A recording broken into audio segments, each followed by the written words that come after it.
भारतीय वायुसेना लंबे समय से लड़ाकू विमानों की कमी से जूझ रही है। इस कमी को पूरा करने के लिए वायुसेना ने MRFA प्रोग्राम भी लॉन्च किया है, जिसके जरिए 114 लड़ाकू विमानों की खरीद की जानी है।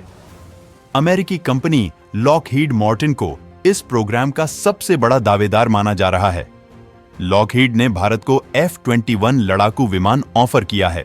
लॉकहीड मार्टिन का F-21 एक लड़ाकू जेट है जिसे विशेष रूप से भारत के लिए कॉन्फ़िगर किया गया है। यह भारतीय वायुसेना IAF के लिए 114 medium role fighter aircraft MRFA सौदे में अमेरिकी दावेदार हैं। F-21 सिर्फ एक नया रीडिजाइन F-16 नहीं है, बल्कि यह F-16 ब्लॉक 70 लड़ाकू जेट की तुलना में अधिक मार्क क्षमता रखता है। इसे 5वीं पीढ़ी के स्टील्थ फाइटर F-22 रैप्टर से सिर्फ एक कदम पीछे बताया गया है। जो विशेषताएं F-21 को F-22 से अलग करती हैं, वे हैं इसका एयर फ्रेम, हथियार क्षमता, इंजन मैट्रिक्स और इंजन संचालन की उपलब्धता।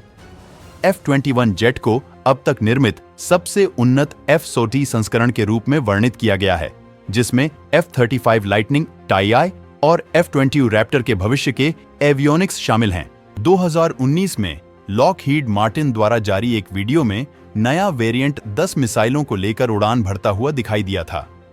इसमें 8 मध्यम दूरी की रडार निर्देशित AMRAAM मिसाइलों के अलावा 2 AIM-9X साइडवाइंडर्स मिसाइलें शामिल थीं। अमेरिकी विमान निर्माता लॉकहीड मार्टिन ने F-21 के लिए जो बिक्री की पंच लाइन बनाई है, वह है भारत के लिए, भारत से। अगर लॉकहीड मार्टिन को यह सौदा मिल जाता है तो वह भारत में F-21 के लिए मैन्युफैक्चरिंग लाइन को ट्रांसफर कर देगी।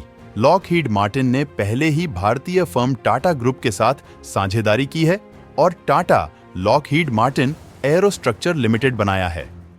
भारत में यह सुविधा भारत में विमान और F-16 वैश्विक आपूर्ति श्रृंखला के लिए कंपोनेंट का निर्माण करेगी।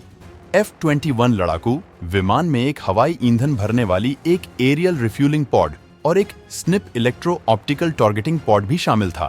पहली नजर में F-21 का डिजाइन F-16 ब्लॉक 70 लड़ाकू जेट के समान दिखता है, लेकिन यह F-22 रैप्टर और F-35 लाइटनिंग II के DNA से भी लिया गया है। F-21 और F-16 आपूर्ति श्रृंखलाओं का लगभग आधा हिस्सा 2 5वीं पीढ़ी के अमेरिकी लड़ाकू विमानों के साथ समान है। F-21, F-16 ब्लॉक 70 का एक प्रकार है और इसकी IAF विशिष्ट विशेषताओं का भी एरो इंडिया 2023 में अनावरण किया गया था। बिक्री पिच में एक उन्नत APG-83 सक्रिय electronic scanned array AESA radar शामिल था, जिसमें पता लगाने की सीमा पिछले यांत्रिक रूप से स्कैन किए गए एरे रडार से लगभग दोगुनी है। लॉकहीड के ग्राफिक में विमान को भारी हथियार लॉड और एक स्नाइपर लक्ष्यीकरण पॉड के साथ दिखाया गया है। कॉकपिट के इंस्ट्रूमेंट पैनल में कंपनी के F-35 जॉइंट स्ट्राइक फाइटर के समान एक बड़ी सिंगल स्क्रीन है। भारत में चुनाव संपन्न होने और नई दिल्ली में नई सरकार के कार्यभार संभालने के बाद MRFA सौदे पर कुछ प्रगति होने की उम्मीद है।